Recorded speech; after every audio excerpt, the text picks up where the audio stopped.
सत्य गुरु चरण को श्री प्रेम प्रणाम।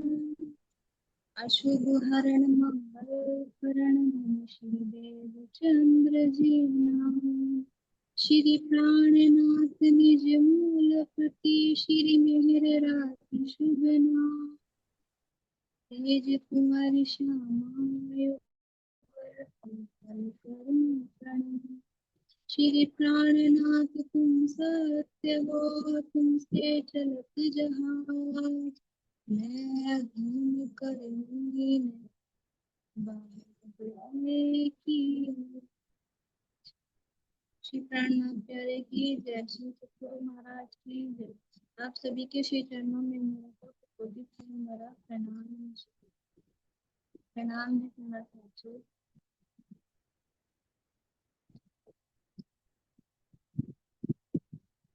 साथ जी, मेरा प्रसंग है कृष्णा कुमारी जी का।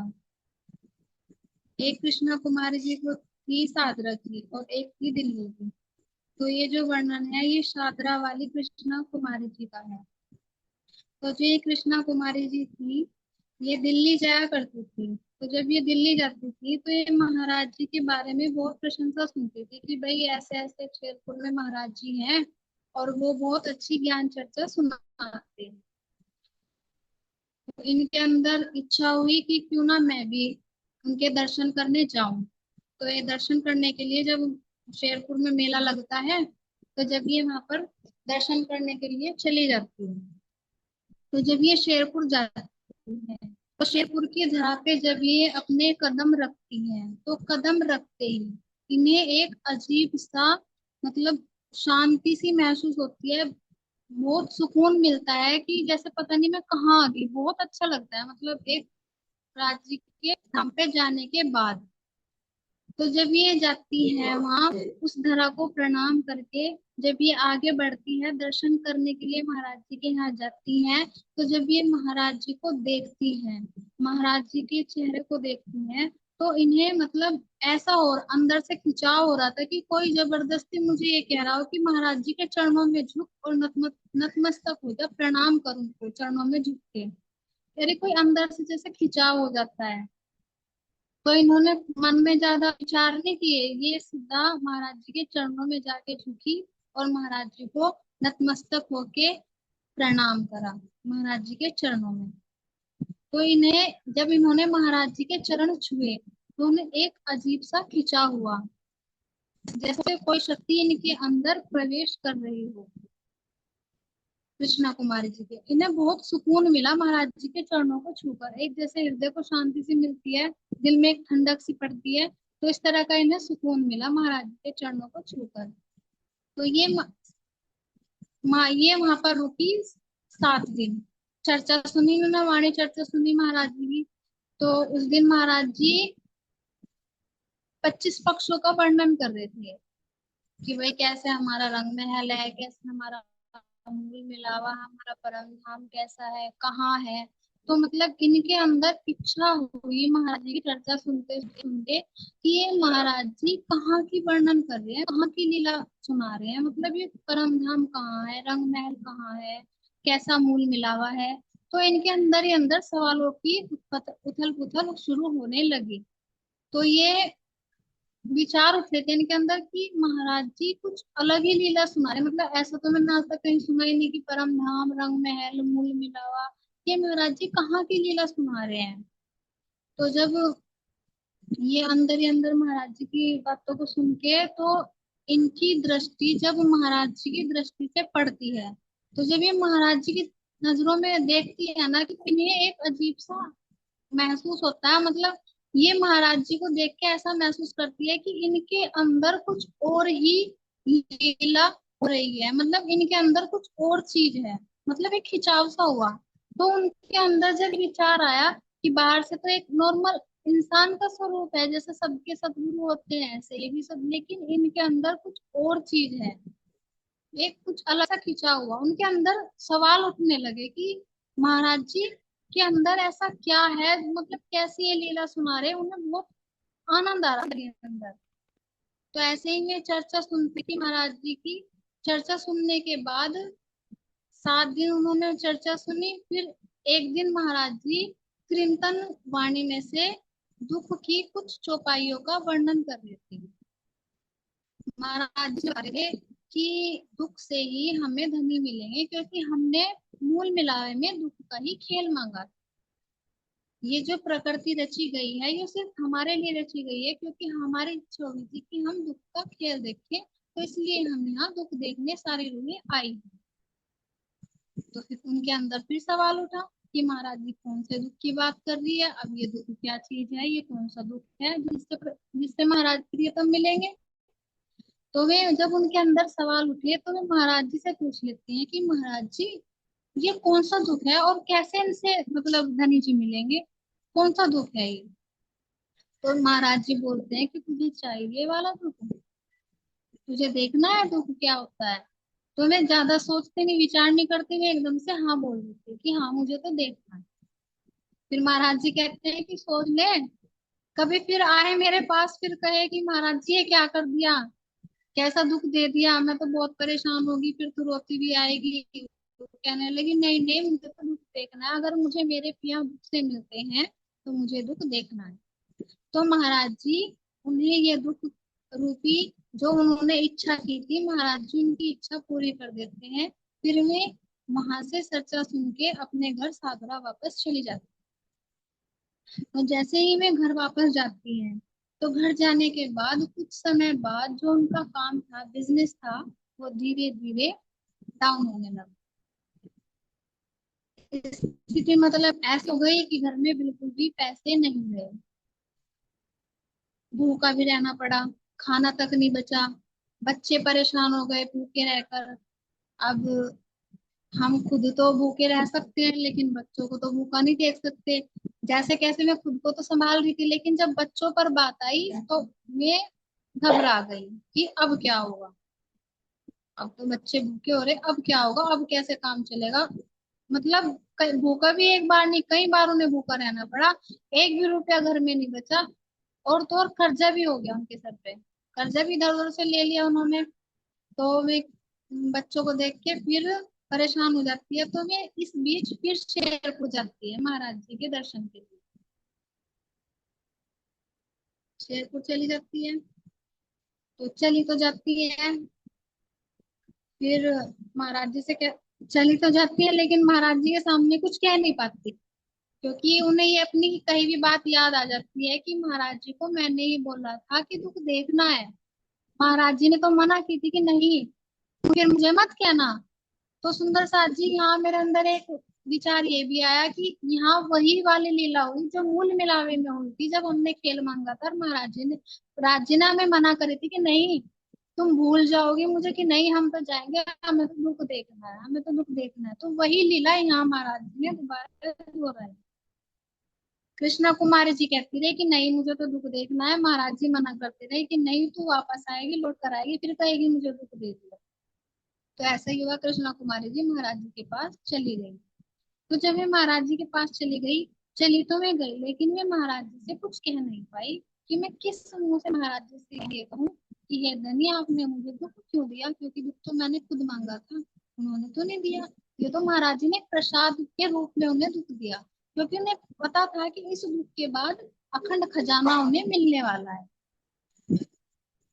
तो वे चुपचाप खड़ी रही, लेकिन महाराज जी तो सब जानते थे, महाराज जी ने तो सारा काम कराया है, महाराज जी के हुक्म के बिना तो वे शेरपुर भी नहीं जा सकती थी। महाराज जी की इच्छा, महाराज जी ने उनके अंदर इच्छा डाली कि तू शेरपुर आ, मेरे दर्शन कर, ऐसे दुख का काम तू जैसे महाराज जी ने हुक्म डाला वैसे वैसे ही होता चला गया। फिर वे कुछ कह नहीं पाती तो महाराज जी कहते हैं क्या हुआ कृष्णा कुमारी, सब ठीक तो है, सब घर में ठीक ठाक है, बच्चे ठीक है, मतलब महाराज जी उनका हाल चाल पूछते हैं। तो वे चुपचाप खड़ी रहती है कि महाराज जी को अब मैं क्या कहूँ।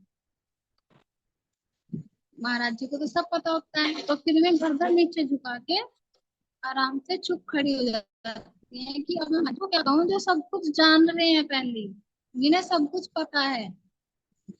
तो फिर महाराज जी ने कहते हैं कि तू क्यों परेशान हो रही है, धन के लिए परेशान हो रही है, कि धन तो मेरे पास बहुत है, ले ले जितना लेना है उठा ले। मैं धन के लिए कहती है कि उठा ले जितना धन चाहिए। तो मैं कुछ नहीं कहती, मतलब मैं फिर भी, उनका एक दृढ़ विश्वास है कि वे महाराज जी के सामने ये बोलती है कि मैं यहाँ पैसे मांगने नहीं आई हूँ, धन मांगने नहीं आई हूँ, मुझे धन की जरूरत नहीं है।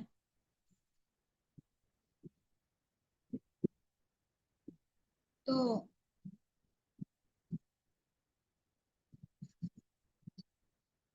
जब वे महाराज जी से धन की इच्छा करती है तो महाराज जी उनसे कहते हैं कि तू परेशान ना हो। तो उसके बाद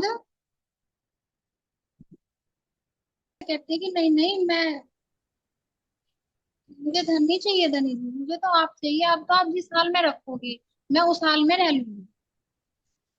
उनके अंदर एक विश्वास उत्पन्न हुआ कि नहीं, अब तो आप जो करोगे ना, जैसी आपकी इच्छा, आप वो करो। आपके आशीर्वाद से जो आप चाहोगे, जो मेरे साथ होना वो तो होना है, लेकिन आपने जो सोच रखा है मेरे लिए, बेहतर ही सोच रखा है। आप, मतलब महाराज जी कभी बुरा नहीं करेंगे, उनके अंदर ऐसा विश्वास, दृढ़ विश्वास उत्पन्न हुआ। महाराज जी कहते हैं कि ठीक है। कहने, महाराज जी कहते हैं देख ले, फिर तब तू, महाराज जब वो वापस जाती, घर जाती है, सादरा वापस जाती है, तो महाराज जी ने कहते हैं देख ले, तू कभी फिर तू जाएगी और तुझे धन ही धन मिलेगा। महाराज जी से कहते, महाराज जी कृष्ण कुमारी जी से कहते हैं कि नहीं नहीं, आप मुझे धन से घबरा रहे हो, कि नहीं मुझे धन नहीं चाहिए। और महाराज जी कहते हैं देख ले, कभी तुझे, तू जाए और तू, अब तक तो तुझे गरीबी देखी, अब तुझे इतना धन मिलेगा तो उठा लेगी। मैं कहते हैं कि नहीं मैं उठाऊंगी नहीं, कि देख ले कभी उठा ले, कि नहीं मैं उठाऊंगी नहीं। तो वे ये इस तरह की लीला उनके साथ हुई, वे फिर दोबारा से घर गई। तो जब मैं घर जाती है, तो घर जाने के बाद एक, जब मैं, हाँ घर चली जाती है, उसके बाद जब बच्चे भूखे होते हैं, परेशान होते हैं, तो उनकी हालत बच्चों की देखी नहीं जाती, उनसे वे परेशान हो जाती है बहुत ज्यादा। तो इस बीच वे ये सोचती हैं कि अब मैं क्या करूं, कहाँ से पैसों का जुगाड़ करूं जो घर में, मतलब बच्चों का राशन पानी आ जाए। उनके अंदर ये विचार आया। तो वे सोचती हैं कि आज के आसन के नीचे एक अन्नी होती थी, जो पहले चलते थे, पैसे अब तो वे चलते नहीं, कि एक अन्नी रखी है, लेकिन वो महाराज जी के आसन के नीचे रखी है, तो वो महाराज जी के हैं, वे उसे छेड़ती हैं। तो वे सोचती है क्यों ना मैं अपनी सहेली के घर जाऊं, उससे कुछ पैसे ले आऊं और घर का खर्च, मतलब थोड़ा राशन वगैरह आ जाएगा, बच्चे भूखे हैं तो उन्हें खाने को कुछ मिल जाएगा। तो जैसे ही वे घर से सोचकर चलती हैं अपनी सहेली के यहाँ, तो जाकर देखती है पहले ही उनमें हस्बैंड वाइफ में झगड़ा हो रहा है।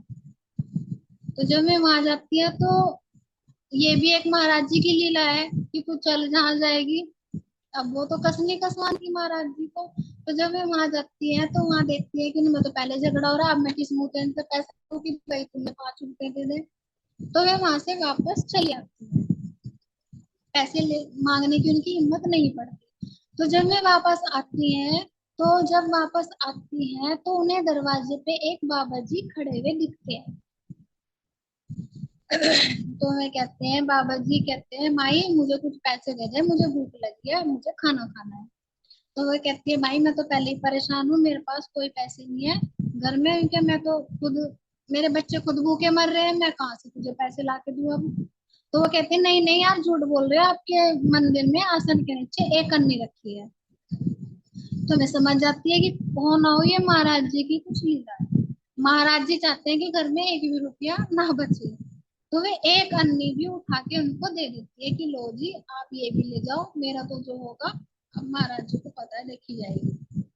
तो वे एक अन्नी लेके चले जाते हैं, फिर बच्चे रोने लगते हैं, बिलखते हैं कि अब करूँ तो करूँ क्या। तो उनके मन में विचार आता है क्यों ना मैं किसी के यहाँ बच्चों को लेके चलूं। अब जैसे किसी के यहाँ चले जाते हैं, चाय पानी तो कोई पूछता ही है कि चल कुछ ना कुछ तो खाने का मिलेगा ही। तो वह ऐसे विचार करते करते बच्चों को लेके निकल पड़ती हैं। तो जब वो बच्चों को लेके जाती हैं, तो रास्ते में उन्हें 5 का नोट पड़ा हुआ मिलता है। तो जब उन्हें 5 का नोट पड़ा हुआ मिलता है, एकदम तो उनके अंदर विचार आता है कि उठा लूं। फिर वे सोचते कि नहीं, जब अब घर में एक अन्नी भी महाराज जी ने नहीं छोड़ी, तो मैं ये 5 रुपए क्यों उठाऊं, क्या पता किसके हैं, अगर किसी के होंगे तो वो उठाने भी आएगा ढूंढता ढूंढता। तो वे उन्हें वहीं छोड़ देती है। तो जैसे वे आगे बढ़ती है तो पीछे से उन्हें आवाज आती है कि ये पैसे उठा तेरे लिए रखे हैं। वो पीछे देखती है, कोई दिखाई नहीं देता। फिर वे आगे बढ़ती है तो ना दोबारा सुनती है कि मैं तुझे ही कह रहा हूँ, कहाँ जा रही है, ये पैसे तेरे ही लिए पड़े हैं, उठा इनको। तो उन्हें महाराज जी की आवाज सुनाई दी। तो वे पूछे, फिर उनके मन में विचार आता है कि अब मैं पीछे जाऊंगी, इतने तो वे किसी ने उठा लिए होंगे। तो फिर महाराज जी कहते हैं कि नहीं नहीं, ये मेरी माँ है, मैंने तेरे लिए रखे हैं, ये पैसे तेरे सिवा किसी को नजर नहीं आएंगे, तो इन्हें उठा ले। तो फिर वो उठा लेती है। पैसे उठाकर फिर वो घर लेके जाती है। फिर राशन पानी अपने बच्चों का लाती हैं, उन्हें खिलाती हैं। तो यहाँ पे उनकी जो परीक्षा है, महाराज वो परीक्षा में सफल हो जाती है। महाराज जी ने कहते हैं कि तेरी परीक्षा की जो घड़ी थी वो सफल हुई, तू उसमें जीत गई। और ये जो सारी लीला हुई, ये सिर्फ हफ्ते सप्ताह की लीला थी, 8-7 दिन में जो पूरा वृतांत हुआ, जो कृष्णा कुमारी सखी के साथ हुआ। तो महाराज जी कहते हैं कि तू अपनी परीक्षा में सफल हो गई, अब 8 रोज के अंदर अंदर ही तेरा जो काम बिगड़े थे वे सब सुधरते चले जाएंगे। तो धीरे धीरे सारे काम उनके सुधरते चले गए। तो इससे हमें भी ये शिक्षा मिलती है कि जैसे अगर राज्य हमें दुख दे रहे हैं तो वो भी वे हमारी भलाई के लिए दे रहे हैं, उसमें वे हमारा कुछ बुरा नहीं सोचेंगे। अगर वो दुख दे रहे हैं तो उसके कुछ समय बाद वो हमें कुछ ऐसा देंगे जो कोई और नहीं दे सकता, एक अखंड खजाना जो कृष्णा कुमारी जी को मिला। तभी तो आज उनका नाम जिंदा है, आज उन्हें लोग जान रहे हैं, क्योंकि राज जी ने उन्हें वो चीज दी जो उन्होंने कभी सोची भी नहीं होगी। उन्हें पता था कि महाराज जी कसने कसवाएंगे, लेकिन उसका फल क्या हुआ वो उन्हें महसूस नहीं हुआ, अब हुआ जब वो अपनी परीक्षा में सफल हो गई। तो जो इनकी लीला थी, तो जब महाराज जी का धाम गमन हुआ, उसके बाद एक प्रताप जी थे जो सबकी जो मतलब जो महाराज जी के साथ होते थे, वे उनकी बातों को लिखते थे, उनकी बातों को लिखते थे, लिपिबद्ध करते थे, जितने भी जागरूक सुंदर साथ थे। तो ये कृष्णा कुमारी जी के पास भी जाते हैं, कृष्णा कुमारी जी से भी पूछते हैं कि आप महाराज जी के साथ रहे हो, आपके साथ क्या क्या लीला हुई, आप हमें बताओ। तो कृष्णा कुमारी जी मना कर देते हैं कि भाई मैं क्यों बताऊं आपको अपनी बातें, मैं ये समझ नहीं पाती कि इन्हें महाराज जी ने ही भेजा है। तो जब वे मना कर देती है तो वे वहां से चले जाते हैं। तो कृष्णा कुमारी जी को महाराज जी सपने में नजर आते हैं कि उन्हें मैंने ही भेजा था, वे जो कार्य कर रहे हैं मेरे ही हुक्म से कर रहे हैं। तो कृष्णा कुमारी जी फिर उनके पास जाती है, उन्हें कहती है कि माफी मांगती है कि आप घर आओ और मैं आपको सारा वृतांत सुनाऊंगी। वो संडे का टाइम उन्हें दे देती है कि आप संडे को आना, कि ठीक है। तो मैं संडे के दिन भूल जाती है कि उनके ध्यान में से निकल जाता है कि वे आएंगे, मुझे उन्हें महाराज जी के बारे में बताना। तो वे कपड़ा खरीदने दिल्ली चले जाते हैं। तो जब वो दिल्ली जाते हैं कपड़ा खरीदने के लिए, तो उन्हें एक आदमी साइकिल पे जाता हुआ नजर आता है। तो उन्हें एकदम प्रताप जी याद आते हैं, क्योंकि वे साइकिल पे ही अपनी चलनी चलती थी। साइकिल पे जा जाकर ही वे लोगों के सुंदर साथ के घर जाते थे, उनसे उनकी बातें पूछते थे। तो वे एकदम से वहां से चल पड़ती है, तो घर जाती है तो उन्हें उनकी बेटी मिलती है। तो वो उनसे पूछती है कि कोई आया था। तो वे कहती है हाँ मम्मी आए थे, साइकिल पर थे, पर वे तो बहुत गुस्सा हुई थी और मना करके गए कि मैं अब नहीं आऊंगा, खुद मुझे बुला लेती है और फिर निकल दूंगी। तो शायद कृष्णा कुमारी जी को बहुत पछतावा होता है, वे दुखी होती है। तो वे फिर दोबारा से उनके घर जाती है, उनसे माफी मांगती है और उन्हें लेके अपने साथ घर आती है। फिर उन्हें बैठ के अपनी सारी लीला बताती है। तो प्रताप जी लिखते हैं कि लीलाएं तो बहुत हुई उनके साथ, कृष्णा कुमारी जी के साथ, लेकिन कुछ लीलाएं खास हुई, जिनमें से एक उन्होंने एक लिपिबद्ध कर दी कि ताकि आने वाला सुंदर साथ उसको पढ़ सके और उन्हें चलने में एक एनर्जी प्राप्त हो कि ऐसे ऐसे सुंदर साथ मिले। अगर देखा जाए तो जो कसनी महाराज जी ने कसी, तो वो तो कोई कस नहीं सकता, क्योंकि महाराज जी ने ऐसे ऐसे दुख झेले, मुस्कुराते हुए, कभी किसी से मांगा नहीं, कभी किसी के सामने कहा नहीं कि मैं दुखी हूँ, मैं परेशान हूँ। हंसते हुए मुस्कुराते हुए ऐसे ऐसे दुखों का सामना करा कि किसी की भी हिम्मत नहीं है। कृष्णा कुमार जी को बहुत मिले दुख, लेकिन ऐसे नहीं मिले जो हमारे सतगुरु महाराज जी को मिले। और मुस्कुराए, किसी से कहा नहीं, कभी किसी से खाना नहीं मांगा, कपड़े नहीं मांगे, कुछ नहीं मांगा। जिस हाल में मालिक ने रखा, खुश होकर रहे। और ये जितने भी लीला हुई महाराज जी को उनसे, कृष्ण कुमार जी के साथ हुई। ये तो एक खेल था जो महाराज जी ने खेल में खेल किया कृष्ण कुमार जी के साथ। बस आपके नाम। बहुत बहुत धन्यवाद राधिका जी। है ना, कृष्ण कुमारी जो साधरा की उनका वर्णन किया, तो इसमें यही वाणी चरितार्थ हुई सुंदर साथ जी की, दुख से प्यों मिल सुखे न मिले कोई। है ना, तो वो प्रसंग करके दिखाया कि अगर अब हम कृष्णा कुमारी की जगह अपने आप को खड़ा करके देखें और कहे कि तुम्हें दुख चाहिए या धनी चाहिए, तो अगर हम होंगे तो ये कहेंगे भूखा कौन मरने वाला, बस हमें तो ना यहाँ का सुख दे, तो आगे का किसने जाना। है ना, तो इसमें यही है कि माया की, झूठी माया को छोड़कर अखंड सुख प्राप्त करना। तो ये घड़ी चाहे भले ही रूप बदला हुआ, लेकिन आती सब पर है। जो अड़ी खड़ा रहता है, जिसकी परीक्षा होती है, पास हो जाता है, वो अड़ी वाला। और जो है वो फिसल जाता है कि अरे घर में दुख आ जाएंगे, अरे कष्ट आ जाएंगे। थोड़ा सा भी अगर सोचे नहीं हो जाए, अरे अच्छा ये करने से ना मेरे तो हो रहा है, पता नहीं क्यों महाराज जी क्या त्रुटि हो रही मेरे, एकदम विचार उठता है ना। लेकिन धनी ही ये बल देते हैं, खड़ा करते हैं। और फिर ये तो छोटा सा एक वो होता है, जैसे कह देते हैं कि परीक्षा, जैसे छोटे बच्चों की ले लेते हैं ना, कि तो परीक्षा है थोड़ी सी, अगर इसमें भी तू ना घबराई, अड़े खड़ी है, तो फिर तो मंजिल पा रही। और नहीं तो फिर जन्म जन्मांतर के 84 लाख जन्मों के तो है ही दुख, फिर तो इन दुखों से कोई छुटकारा देने वाला नहीं है। लेकिन धनी इन झूठे सुखों के बदले में, झूठे दुखों के बदले में वो अखंड सुख प्रदान करते हैं। जैसे कृष्णा कुमारी जी को दुख का एक परीक्षा लेकर फिर ऊपर से धनवान कर दिए। वही प्रसंग है ना, जैसे वेद ऋचाओं को, कुमारिकाओं को, सॉरी, कुमारिकाओं के वस्त्र हरण किए, समर्पण करा लिया, समर्पण करा के फिर पहन दिया कि पहन दो अपने कपड़े, जाओ अपने घर को, शरद पूर्णिमा आएगी, ठीक है, आ जाना रास खेलने के लिए। तो वो क्या दिखा, वो ही तो समर्पण ही तो करा। तो ये समर्पण ही होता है। धन भाग है सुंदर सा जी कि एक सतगुरु के साथ साथ में रहकर ही इस भव सागर से पार उतर गए। ऐसे सुंदर साथ की जितनी प्रशंसा करी जाए, जितनी महिमा गाई जाए, आता है ना वाणी में कि ब्रह्म आत्माओं की महिमा गाना, उनके गुणगान करना।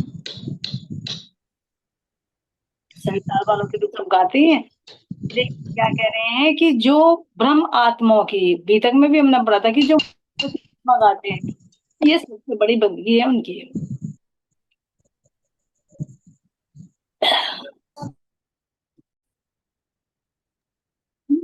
तो ये सखिया कोई ना कोई, हम सुंदर साथ जी इस सेवा में हम सब इन्वॉल्व हैं। सुनाती एक सखी है, लेकिन सुनने वाले को भी तो फल मिलता है ना।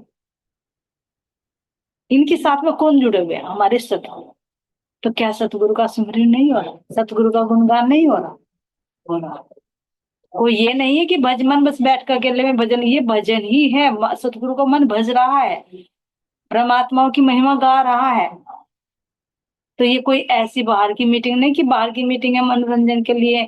ये हम सब मिलकर अपने धनी का गुणगान करते हैं, अपने सदगुरु का गुणगान करते हैं, उन ब्रह्मात्माओं की गुणगान करते हैं, जो सतगुरु के निर्देशन पर कदम धरकर आखिर इस भवसागर को पार करें। बहुत बहुत धन्यवाद। राधिका जी, आपके चरणों में कोटि कोटि प्रणाम।